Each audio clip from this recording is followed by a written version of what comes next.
Pendant une dizaine d'années, je travaille comme prof de ski en Suisse et prof de planche à voile en Belgique. En 2015, j'entreprends une reconversion professionnelle et je deviens UX designer. Comme ce terme ne parle à personne et que il est quand même bien associé au web, je te donne quelques infos. En gros, c'est de la conception de quelque chose, toujours centré sur l'utilisateur ou bien le client. Ça veut dire que je me base sur les rencontres, les retours, les observations de ma cible pour concevoir quelque chose. Que ce soit un événement, un article, un site web, un produit, une offre ou toute autre chose. Même ça peut être une paire de chaussettes, tu vois. Si tu es entrepreneur et que tu es déjà convaincu d'aller voir tes clients régulièrement, ce que je vais te raconter ici va t'intéresser. Revenons à nos moutons. Donc je deviens UX designer. Du coup, comme tu peux te l'imaginer, avec ce boulot-là, j'enchaîne les interviews, les sondages, les rencontres, les observations, etc. Et ça n'arrête pas, ça n'arrête jamais.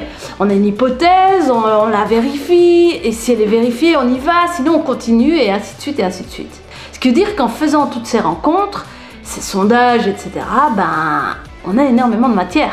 Ce qu'on appelle dans notre jargon la connaissance client. Donc on avance sur un projet, et puis on est sur un autre, on retient certaines choses, surtout quand ça concerne un projet, le projet du moment. Mais en fait, la majorité des choses, après 6 mois, on les oublie, Un peu comme quand on lit un bouquin, puis un autre, et que finalement, on ne retient que 10% après 6 mois.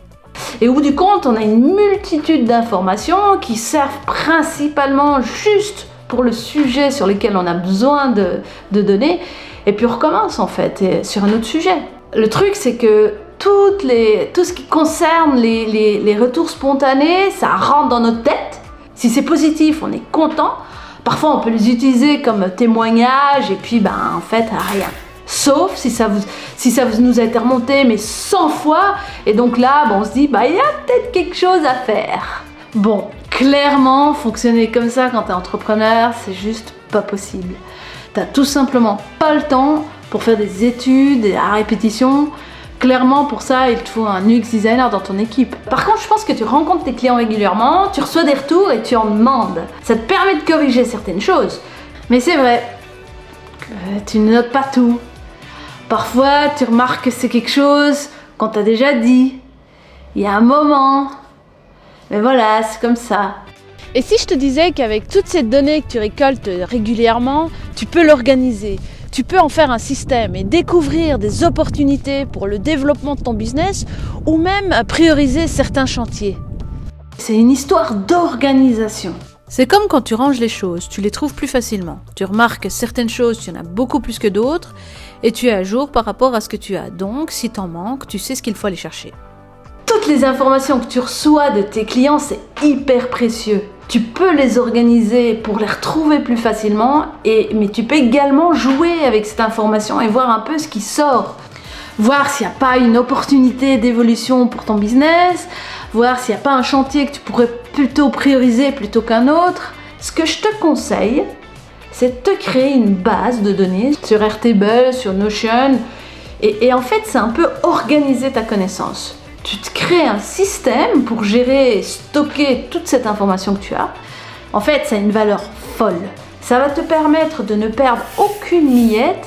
Ta mémoire n'est pas extensible et on a plein d'outils qui permettent de garder tout. Ça te fait gagner un temps monstre car non seulement ça t'évite de prendre du temps à faire des entretiens pour creuser un sujet, même si parfois il faudra quand même passer par là. Mais en plus, ça te permet de prioriser et de choisir les bonnes actions à faire en premier, celles qui auront le plus d'impact pour tes clients. En étant hyper à jour sur ta connaissance client, tu vas aussi être beaucoup plus créatif et ouvert aux opportunités business. Les gens évoluent et l'idée, c'est quand même que tu évolues avec eux.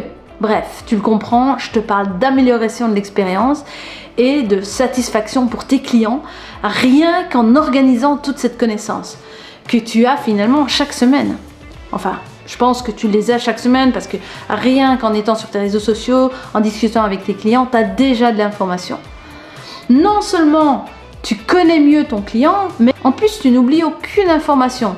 Et surtout, tu découvres là où ce serait vraiment pertinent de mettre l'énergie maintenant. Le truc, c'est que si tu regardes cette vidéo, c'est que déjà tu prends du temps pour rencontrer tes clients, pour connaître leur avis, car tu es déjà persuadé que c'est eux qui vont te permettre de faire évoluer ton business. Et ce temps-là, c'est clair, il est bien investi. Mais en fait, tu pourrais gagner vraiment plus de temps en organisant cette connaissance. Dans l'école de voile ou de ski dans lesquelles j'ai bossé, on avait des retours spontanés, souvent positifs, car le négatif, c'est un peu plus compliqué à partager. Et du coup, sur certains points, on essayait de s'améliorer, mais ça n'allait pas plus loin. Si les écoles de voile et de ski pouvaient organiser leurs connaissances de cette manière, je n'imagine même pas l'expérience qu'ils pourraient offrir à leurs clients. En ce moment, je suis freelance et je termine en février une mission chez Decathlon. Ça fait bientôt 2 ans que je bosse pour eux et j'ai envie maintenant d'aider les entrepreneurs à proposer de super expériences à leurs clients, de leur permettre d'évoluer avec eux, d'innover, de kiffer le processus. Si tu te sens concerné, suis-moi ici, il va se passer des choses. Et inscris-toi à ma newsletter sur mon site web pour ne rien louper. À plus!